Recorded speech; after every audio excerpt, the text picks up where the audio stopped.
As soon as TJ Lane walked in, he was executing his plan, taking off his button-down shirt to reveal this. A white T-shirt with the word killer scribbled on it, showing it off with a smug smile on his face. The notion of youth typically conjures images of innocence, yet history's youngest serial killers starkly contradict this ideal. Their harrowing deeds are a disturbing testament to the dark potential that lies within. We explore the unsettling journeys of these individuals, whose early lives were marked by acts of inexplicable violence. Amarjit Sada. Amarjit Sada is an exceptionally rare case of a child serial killer, earning the title of the world's youngest serial killer for allegedly taking 3 lives before the age of 8. He was born in the village of Mushahar in Bihar, India, to parents who struggled to make ends meet. Amarjit was a somewhat solitary child who found solace in activities like climbing trees and exploring the local area. His life took a disturbing turn when his aunt, who had found a job in the city, entrusted him to care for her child as well as his younger sister while she settled into her new job. While in his care, Amarjit reportedly engaged in shocking acts of cruelty. He began by pinching and slapping the baby, seemingly deriving amusement from the infant's cries. Disturbingly, his actions escalated as he placed his hands around the baby's throat in an attempt to stop its breathing. After killing his cousin, he buried the baby beneath grass and returned home. When Amarjit confessed to his mother, she was understandably shocked. Although his father physically punished him for the crime, they chose not to involve the police and fabricated a story for the aunt. His next victim was his 8-month-old sister, whom he strangled as his parents slept. According to his uncle, some family members were aware of the crimes, but they considered them family matters. The crimes remained unreported until Amarjit killed a 3rd baby in 2007, his alleged final victim, a 6-month-old baby girl named Ushbu. Her mother, a neighbor, reported her daughter missing after leaving her to sleep at a primary school. Amarjit reportedly admitted to strangling the baby and hitting her with a brick. He then led villagers to the location where he had buried her. Amarjit was taken into custody by the police, where he confessed to the murder of his sister 3 months earlier and his cousin a year earlier. The killings had been carried out in a similar manner. Amarjit exhibited a penchant for smiling, but remained largely silent. Under Indian law, a child cannot be sent to prison. Instead, they can be detained at a children's home until they reach the age of 18. Psychiatric tests suggested that Amarjit suffered from conduct disorders, and he was placed in a home in the town of Munga. Bever brothers. The news might say Beaver, but this is about the story of the Bever brothers, Robert and Michael Bever, who were involved in a horrific and tragic crime that shocked the community of Broken Arrow, Oklahoma in 2015. The brothers orchestrated a brutal attack on their own family members, resulting in the loss of their parents and siblings on July 22, 2015. The Bever brothers executed their plan inside their family home, armed with knives and a hatchet, launching a vicious assault on their parents, David and April Beaver, as well as their younger siblings. The attack was characterized by extreme brutality and mercilessness, claiming the lives of their parents and 2 of their siblings, Daniel and Victoria Beaver. 2 other siblings who were also present during the attack managed to survive, but sustained severe injuries. The motive behind this heinous act remains a subject of speculation and ongoing investigation. Reports suggest that the brothers shared a fascination with violence, which adds a disturbing layer of complexity to their actions. During the subsequent interrogation, Michael Beaver disclosed disturbing details about the events that unfolded during the tragic incident. According to reports, Michael revealed that they had a predetermined goal, much like other criminals. In the sequence of the attack, Michael called his sister into a room, diverting her attention while his brother attacked her. Following that, their mother was targeted, followed by their father. At this point, their brother Daniel had barricaded himself in his bedroom, desperately seeking help by calling 911. Tragically, Michael deceived Daniel by falsely claiming that Robert was also after him and urged him to open the door for safety. Daniel, trusting his brother's words, allowed Michael entry, unknowingly disconnecting the 911 call in the process. Robert swiftly followed, intent on completing the gruesome act. The older sister managed to escape and sought refuge outside, triggering the activation of the house alarm. However, Michael promptly disabled the alarm and forcibly brought her back into the house, subjecting her to more violence. Meanwhile, 2 younger siblings aged 5 and 7 sought shelter by locking themselves in a bathroom. Michael, once again employing manipulation, convinced them to unlock the door under the false pretense that Robert was attacking everyone. Tragically, Michael proceeded to take the life of his 7-year-old brother while Robert assaulted the 5-year-old sibling. Thankfully, a knock on the door interrupted the ongoing brutality, and the police arrived promptly, thanks to Daniel's desperate call for help. This intervention halted the violent spree. Following their arrest, Robert and Michael Beaver were charged with multiple crimes. The severity of the charges and the heinous nature of the crimes resulted in their being tried as adults. In 2016, Robert Beaver pleaded guilty to 5 counts of first-degree murder, receiving multiple life sentences without the possibility of parole. Michael Beaver, on the other hand, opted to go to trial in 2018. He was found guilty on all charges and was also sentenced to multiple life sentences without the possibility of parole. These sentences ensure that they will never again pose a threat to society. Michael Hernandez. Michael Hernandez, born in February 1988 in Miami, Florida, initially appeared as an intelligent and well-behaved child, known for his exceptional academic abilities. However, beneath this facade of normalcy, there were underlying issues that would later contribute to a horrifying crime. In 2004, at the tender age of 14, Hernandez committed a brutal act that sent shockwaves across the nation. Hernandez's shocking crime involved luring his classmate, Jamie Goff, into a bathroom stall at Southwood Middle School in Miami. There, he proceeded to assault Goff with a knife, ultimately taking his life. The gruesome nature of the crime, the young age of both the victim and the perpetrator, deeply shook the community. The motive behind Hernandez's heinous act has been the subject of speculation and analysis. Some reports suggest that he had a morbid fascination with serial criminals, regularly researching their lives and methods. Additionally, it was discovered that he kept a journal filled with disturbing writings and drawings depicting violence. These elements, combined with a desire for notoriety, may have contributed to his decision to commit such a terrible crime. Following his arrest, Hernandez faced a trial that began in 2008. The prosecution presented compelling evidence, including surveillance footage and testimonies from classmates, which established the premeditated and calculated nature of his crime, despite being only 14. At the time of the crime, Hernandez was tried as an adult, sparking significant debate about the appropriate punishment for juvenile offenders. In 2008, the court found Hernandez guilty of first-degree murder, and the young criminal was sentenced to life in prison without the possibility of parole. Tears welled up in his eyes upon hearing the devastating sentence. This sentence underscored the severity of his crime, and the judge was convinced that he posed a significant threat to society. The decision to give a life sentence to a juvenile offender was highly controversial and brought attention to the challenges faced by the juvenile justice system, the potential for rehabilitation, and the delicate balance between punishment and redemption. Since his conviction, Hernandez made several attempts to appeal his sentence and have it overturned. He argued that his age should be taken into consideration. However, he never got a chance to leave prison, and in 2021, at the age of 31, he passed away behind bars. The autopsy revealed that Hernandez was morbidly obese, standing at 5 feet 10 inches and weighing 285 pounds, and he had cardiac dysrhythmia. The case of Michael Hernandez serves as a tragic reminder of the consequences of untreated mental health issues and the potential dangers of exposure to violent media. It highlights the complexities of the juvenile justice system, where the difficult balance between punishment and rehabilitation remains a subject of ongoing debate and reflection. Brenda Spencer.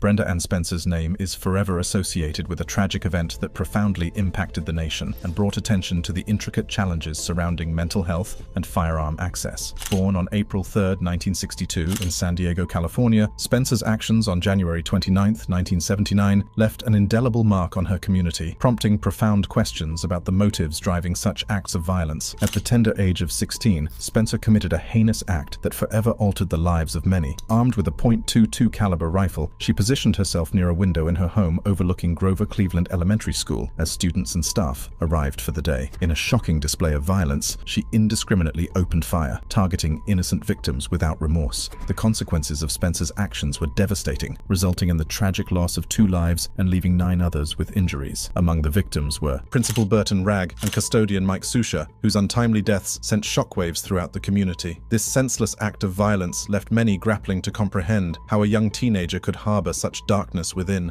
In the aftermath of her arrest, Spencer's infamous response to the question of her motive only deepened the mystery. When asked why she had done it, she callously replied, "I don't like Mondays." This chilling statement left observers astounded and perplexed as they searched for answers that could provide some semblance of understanding in the face of such an inexplicable act. As the legal proceedings unfolded, it became evident that Spencer's troubled upbringing had played a significant role in shaping her path. Reports revealed a history of violent tendencies and depression, education. It was discovered that she had developed a fascination with firearms, even requesting a gun as a Christmas gift, which her father regrettably granted. In 1980, Spencer faced trial for her crimes and was found guilty of multiple charges, including taking lives and multiple counts of assault with a deadly weapon. Due to her status as a minor at the time of the offenses, she was sentenced to 25 years to life in prison. Despite numerous appeals over the years, Spencer's sentence has been upheld, and she remains incarcerated. Her case stands as a solemn reminder of the far-reaching consequences of violent acts and underscores the critical importance of addressing mental health concerns at an early stage. Additionally, it reignited discussions about the need for stricter gun control measures to prevent firearms from falling into the wrong hands, especially those struggling with mental health issues. Edmund Kemper. Edmund Kemper, also known as the Co-Ed Killer, is a notorious American serial criminal who committed a series of gruesome crimes in the 1970s. His shocking acts of violence and the chilling nature of his offenses have earned him a place as one of the most infamous and extensively studied serial criminals in history. Born in 1948 in Burbank, California, Kemper exhibited disturbing behavior from a young age. He had a troubled relationship with his parents, particularly his mother, towards whom he harbored deep resentment. Kemper's childhood was marked by violent fantasies and the tormenting and killing of animals, which are often considered warning signs of future violent tendencies. Kemper's criminal activities began in 1964. He was just 15 years old. He took the lives of both his grandparents, shooting his grandmother and attacking his grandfather with a knife. Kemper later claimed that these acts were driven by his desire to experience the sensation of taking someone's life and to exert control over life and death. After spending years in a mental institution, Kemper was released in 1969. Despite concerns raised by psychiatrists about his potential for violence, tragically, their fears were validated. Kemper went on to commit a series of brutal crimes in the early 1970s, primarily targeting young women, earning him the infamous nickname Co-Ed Killer. Kemper often picked up hitchhiking college students, bringing them to isolated locations where he would strangle and dismember them. Kemper's violent tendencies escalated further, culminating in the murder of his own mother and her friend in 1973. He decapitated his mother and engaged in disturbing acts involving her body before disposing of it. Following this, he voluntarily surrendered to the police, confessing to the series of horrifying crimes that had terrorized California. In 1973, Kemper was found guilty of 8 counts of first-degree murder and was sentenced to life imprisonment without the possibility of parole. Despite his heinous crimes, Kemper has been a subject of fascination for researchers and psychologists due to his high level of intelligence and articulate nature. Throughout his time in prison, he cooperated with psychological and criminal profiling experts, providing valuable insights into his mind and the motivations behind his crimes. His case has significantly contributed to our understanding of serial criminals. James Fairweather. James Fairweather, more commonly known as the Colchester Killer, was born in 1999. Fairweather gained notoriety as one of the youngest convicted serial criminals in the United Kingdom, shedding light on the unsettling capacity for violence within teenagers. His dark chapter unfolded in Colchester, Essex, between March and June 2014, when he was a mere 15 years old. During this period, he embarked on a gruesome spree of crimes that claimed the lives of 2 innocent individuals. The first victim was James Atfield, a 33-year-old man with brain damage who frequented the town's parks. Fairweather targeted Atfield in a savage attack, brutally assaulting him with a knife over 100 times. The following morning, a horrified passerby discovered Atfield's lifeless body, sending shockwaves through the community. Only 2 months later, Fairweather struck again, selecting another unsuspecting victim. This time, his target was Nahid Almania, a 31-year-old Saudi Arabian student simply walking to the University of Essex. Fairweather ambushed her, assaulted her with a knife, and callously left her to succumb to her injuries on the path. The series of brutal crimes plunged Colchester into a state of fear and panic as residents grappled with the terrifying realization that a young, seemingly unassuming teenager could commit such heinous acts. The police worked tirelessly to apprehend the criminal, leaving no stone unturned in their investigation. In a twist of fate, Fairweather's capture resulted from his own chilling boasts and threats made to a friend. Alarmed by his unsettling statements, the friend bravely reported them to the authorities, leading to Fairweather's arrest in June 2014. During police questioning, questioning, Fairweather confessed to his crimes, further solidifying his guilt. He claimed to have heard voices that urged him to make sacrifices. In 2015, Fairweather stood trial and was convicted on 2 counts of murder. The judge recognized the severity and brutality of his actions, and Fairweather was handed a sentence of 27 years. The court acknowledged that he posed a significant risk to the public, serving as a chilling reminder of the destructive capabilities that can lurk within such a young individual. James Fairweather's name will forever be associated with a dark chapter in the history of Colchester. His crimes serve as a chilling reminder that evil can emerge unexpectedly and that vigilance, empathy, and preventive measures are essential in ensuring the safety and well-being of communities. Alyssa Bustamante. Alyssa Bustamante, born in 1994 in Missouri, became known for committing a horrifying crime at a young age that sent shockwaves throughout the nation. On October 21, 2009, when she was just 15 years old, Bustamante brutally assaulted her 9-year-old neighbor, Elizabeth Alton, in their St. Martin's neighborhood. Bustamante lured Elizabeth into the woods, strangled her, and then proceeded to assault her with a knife. After taking her life, she buried Elizabeth's body in a shallow grave and attempted to conceal the evidence of her crime. The true motive behind Bustamante's actions was later unveiled during her trial. Testimony revealed that she had a troubled childhood marked by neglect and abuse. She also grappled with mental health issues, including depression and a history of self-harm. Bustamante had displayed a disturbing fascination with death and violence, as evidenced by her writings and drawings. The shocking nature of the crime and Bustamante's young age ignited a nationwide debate on the appropriate punishment for juvenile offenders. Some argued for leniency, considering her age and the potential for rehabilitation. On the other hand, most believed that the severity of the crime warranted harsher punishment. In 2012, Bustamante pleaded guilty to second-degree murder and armed criminal action. She was sentenced to life in prison with conditional release in 2024. Bustamante's case drew attention to the importance of early intervention and mental health support for troubled youth in the country. It also underscored the need for accessible resources and a comprehensive approach to addressing underlying issues that can lead to acts of extreme violence. Bustamante's crime was undeniably horrific, and notably, she had made a journal entry that evening in which she documented the shocking event. Since her conviction, Bustamante has continued to be the subject of public interest and scrutiny. Some argue that her young age at the time of the crime and her potential for rehabilitation should be taken into consideration for a possible reduction in her sentence. Others maintain that the punishment is fitting given the severity of her actions. Eric Smith.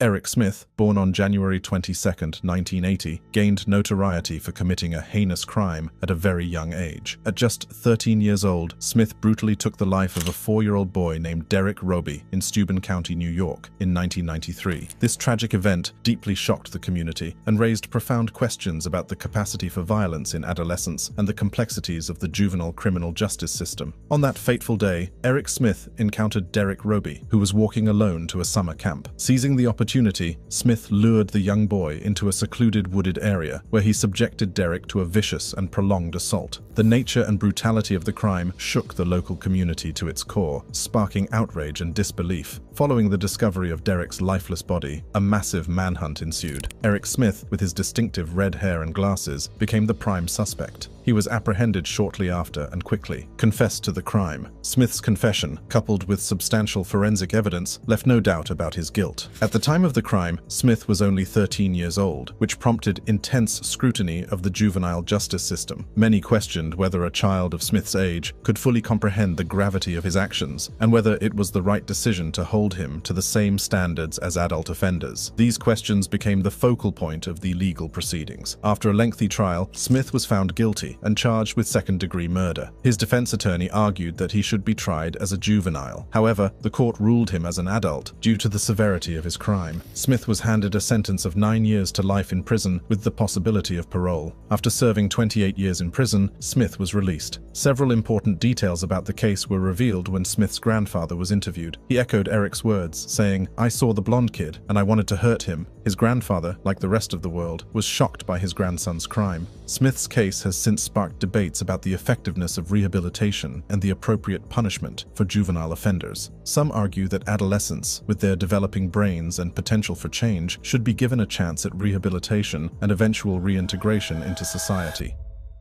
T.J. Lane. TJ Lane, whose full name is Thomas Michael Lane III, is a convicted criminal who made headlines for committing a deadly school shooting that deeply shocked the USA. Born on September 19, 1994, Lane grew up to become one of the most reviled teen criminals in the world. His violent attacks significantly impacted the lives of the victims' families and drew attention to the critical issue of school safety. On February 27, 2012, when he was just 17 years old, Lane carried out a tragic event at Chardon High School in Chardon, Ohio. Armed with a .22 caliber handgun, he targeted students in the cafeteria during breakfast. Lane's actions resulted in the fatal shooting of 3 students and injuries to 3 others. The victims were identified as Daniel Parmator, Demetrius Hewlin, and Russell King Jr. The motive behind Lane's attack remains a subject of speculation and debate. Some reports suggest that personal grievances or feelings of resentment may have motivated him, while others point to mental health issues as a contributing factor. Lane's troubled background, including a history of behavioral problems and a difficult family life, added to the complexity of the case. Following the shooting, Lane was apprehended by a teacher who managed to subdue him until the authorities arrived. He was subsequently arrested on multiple charges. During his trial, Lane displayed little remorse for his actions and even smirked and made inappropriate gestures in the courtroom. He wore a t-shirt with an obscene and disrespectful word written on it and addressed the victims' families in a degrading manner. In March 2013, Lane was found guilty of all the charges against him and was sentenced to life in prison without the possibility of parole. The judge described his actions as pure evil and emphasized the need to protect society from someone capable of such violence. The Chardon High School shooting sent shockwaves throughout the country, sparking discussions about gun control, school safety measures, and the mental health of young individuals. This tragic incident prompted communities to reflect on the importance of identifying and addressing signs of distress and violent tendencies in troubled youth. The impact of Lane's actions on the victims' families and the Chardon community cannot be overstated. The tragedy profoundly changed their lives, leaving them with enduring grief and trauma. However, the community also rallied together in support of one another, displaying resilience and a commitment to healing. Nathaniel Brazil. Nathaniel Brazil gained notoriety for his involvement in a tragic and high-profile crime that occurred in Lake Worth, Florida in 2000. Born in October 1986, Brazil was just 13 years old when he committed the act that forever altered his life and the lives of those involved. On May 26, 2000, Nathaniel Brazil brought a stolen, unloaded handgun to Lake Worth Middle School, where he was a student. He entered his English classroom and had a confrontation with his teacher, Barry Grunau, who had reportedly reprimanded him earlier in the day. During the confrontation, Brazil pulled out the gun and tragically shot Grunau in the head, resulting in the loss of his life. The incident sent shockwaves through the community and garnered national attention due to the age of the perpetrator and the senselessness of the crime. It raised numerous questions about gun control, school safety, and the influence of the media on the behavior of young individuals. Brazil was arrested shortly after the shooting and charged with first-degree murder. He stood trial as an adult, despite his age, due to the severity of the offense. During the trial proceedings, Nathaniel's defense attorney argued that the crime wasn't committed intentionally. The defense also suggested that the gun had accidentally fired while Brazil and Grunau were struggling to overpower each other. However, the prosecution argued that Brazil had brought the gun to the school with the intention of harming someone. In 2001, Nathaniel Brazil was found guilty of second-degree murder and aggravated assault with a firearm. He was sentenced to 28 years in jail with eligibility for parole only after serving a minimum of 25 years. While in prison, Brazil's case continued to receive attention, with supporters advocating for his release and others arguing for the upholding of his sentence. Over the years, there were legal challenges and appeals related to his case, but Nathaniel's sentence and conviction were ultimately upheld. Currently, Brazil is serving his sentence at the Jackson Correctional Institution and is scheduled to be released on May 18, 2028. During his time in prison, he successfully completed his General Educational Development Program and obtained certification as a paralegal. Craig Price. Craig Price, also known as the Warwick Slasher, is a convicted serial criminal whose heinous acts garnered notoriety for the chilling crimes he committed in Warwick, Rhode Island during the late 1980s. Price's crimes and the intricacies surrounding his case continue to captivate public attention, raising profound questions about the nature of evil and the complexities of the criminal justice system. Craig Price was born on October 11, 1973. His violent tendencies became evident at an early age when he began engaging in animal cruelty and displaying aggressive behavior.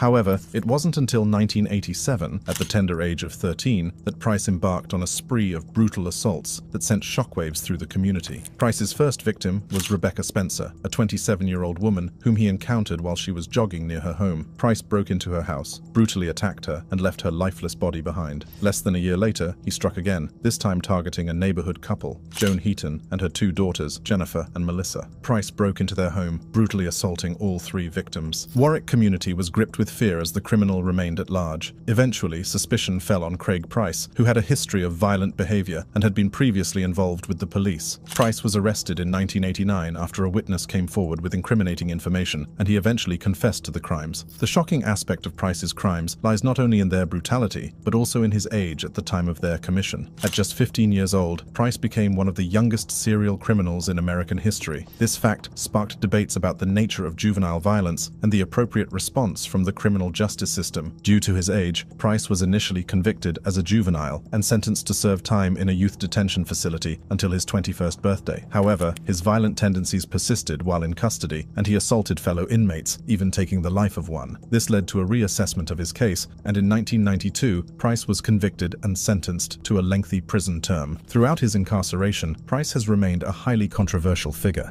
He showed little regret for his crimes and was involved in further violent incidents within prison walls. Despite the potential for rehabilitation, Price's actions and behavior have raised doubts about the possibility of his eventual release. Craig Price remains incarcerated in a Rhode Island prison, serving the punishments for his crimes. With these stories, can we say that there is a capacity for evil at any age? Stay tuned for more captivating content and click that card on your screen.